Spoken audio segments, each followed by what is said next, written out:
Hello friend, मैं हूं वीरेंद्र परमार। आप सभी का स्वागत है मेरे चैनल ऑनलाइन स्टडी में।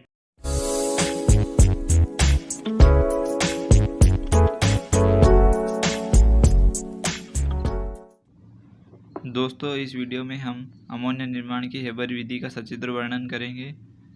तो यह मोस्ट टाइम भी क्वेश्चन है, परीक्षा में लगभग आता रहता है। क्वेश्चन पढ़ेंगे। अमोनिया निर्माण की हेबर विधि, इसका सचित्र वर्णन। उत्तर, पहले हम इसका सिद्धांत लिख देंगे कि यह अभिक्रिया किस प्रकार से होती है। इस विधि में नाइट्रोजन और हाइड्रोजन के सीधे संयोग से अमोनिया बनाई जाती है। दोस्तों, इस विधि में नाइट्रोजन और हाइड्रोजन के सीधे संयोग से अमोनिया बनाई जाती है। इस विधि में नाइट्रोजन और हाइड्रोजन को डायरेक्ट मिला देंगे तो अमोनिया बन जाएगी। दोस्तों, यह है इस विधि का समीकरण। N2+3H2 बन जाएगा 2NH3।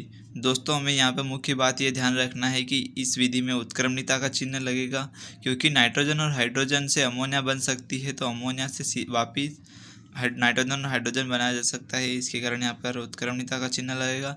दोस्तों, इसमें उत्प्रेरक रहेगा Fe और प्लस MO। यहाँ पर Fe उत्प्रेरक है तथा MO उत्प्रेरक वर्धक है। यह उत्प्रेरक की सक्रियता को बढ़ाने का कार्य करता है। यह आयरन है, यह मोलिब्डेनम है। दोस्तों, इस अभिक्रिया में हमें ताप 700 केल्विन रखना है तथा दाब 200 वायुमंडल दाब रखना है। दोस्तों, यह निम्न ताप है तथा यह उच्च दाब है।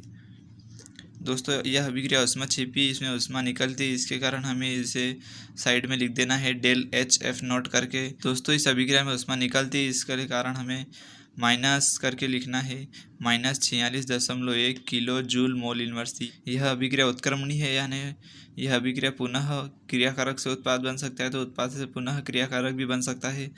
ऊष्माक्षेपी है, यानी इस अभिक्रिया में ऊष्मा निकलती है और इसमें आयतन की कमी होती है। दोस्तों, हमें देखना है कि इसमें आयतन की कमी हो रही है या नहीं हो रही है। तो हमें इसके लिए चेक करना है कि जो अणु रहता है उसके सामने जो अंक लिखा रहता है उनका योग करना है। जैसे यहाँ पर 1 लिखा है, यहाँ पे 3 लिखा है, तो 1 और 3 हो जाएंगे 4।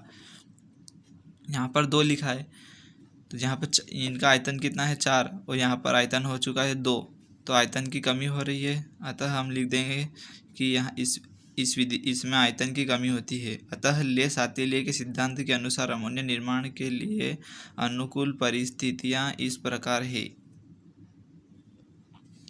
दोस्तों, इस विधि में हमें कम ताप रखना है। इस अभिक्रिया के लिए अनुकूल ताप 700 केल्विन ताप है। इस अभिक्रिया में ताप को हमें कम इसलिए रखना है ताकि क्योंकि ऊष्मा निकल रही है, पहले से ही ऊष्मा निकल रही है, और हम ताप अधिक रहेंगे तो और अधिक ऊष्मा निकलेगी। इसके कारण हमें ताप को कम रखना है। उच्च दाब, इस अभिक्रिया के अनुकूल दाब 200 वायुमंडल दाब है। दोस्तों, इस अभिक्रिया के लिए दाब को हमें उच्च रखना है। दोस्तों, इस अभिक्रिया में आयतन की कमी हो रही है, इसके कारण हमें दाब को बढ़ाना पड़ेगा, क्योंकि दाब बढ़ाने से आयतन में होने वाली कमी को रोका जा सकता है। दोस्तों, हम इस कम ताप और उच्च दाब को समझ सकते हैं, जिससे कि गर्मियों में अत्यधिक गर्मी होती है तो हम ताप को बढ़ाने की बजाय उसको कम करने हमारी ऊष्मा बहुत अधिक निकलती है गर्मियों में। इसके कारण हम ताप को क्या करते हैं, कम कर देते हैं, ताकि हमारी ऊष्मा निकलना बंद हो जाए। और दाब का देखें तो जैसे कि एक साइकिल का टायर रहता है, उसका आयतन कम होता है तो हम उसमें दाब लगाते हैं, जिससे कि उसका दाब बढ़ जाता है और आयतन में कमी होने से बच जाती है। उत्प्रेरक, इस क्रिया में निम्न उत्प्रेरकों का उपयोग किया जाता है। आयरन ऑक्साइड K2O व Al2O3 युक्त Fe उत्प्रेरक हेमोवर्धक। दोस्तों, इस अभिक्रिया में आयरन ऑक्साइड इन दोनों उत्प्रेरक में से किसी भी उत्प्रेरक का उपयोग किया जा सकता है। प्रायः Fe प्लस MO का उत्प्रेरक किया जाता है। दोस्तों, इसमें Fe उत्प्रेरक होता है तथा MO वर्धक होता है। इसमें आयरन ऑक्साइड का भी उपयोग किया जा सकता है। विधि, इस विधि में प्रयोग में आने वाला उपकरण चित्र में प्रदर्शित किया गया है। इसमें नाइट्रोजन तथा हाइड्रोजन को 1:3 के अनुपात में मिलाकर 200 वायुमंडल दाब पर दबाते हैं। दोस्तों, इसमें हमें नाइट्रोजन और हाइड्रोजन को 1:3 के अनुपात में मिलाना है तथा उन्हें संपीड़क द्वारा 200 वायुमंडल दाब पर दबाना है और मिश्रण को एक कक्ष में प्रवाहित करते हैं। उसके बाद मिश्रण को एक कक्ष में प्रवाहित कर देते हैं जिसमें उत्प्रेरक रखा होता है। उस कक्ष में उत्प्रेरक रखा होता है तथा तापमान 700 केल्विन होता है। कक्ष से बाहर निकलने वाली गैसों में लगभग 10 से 15% अमोनिया होती है।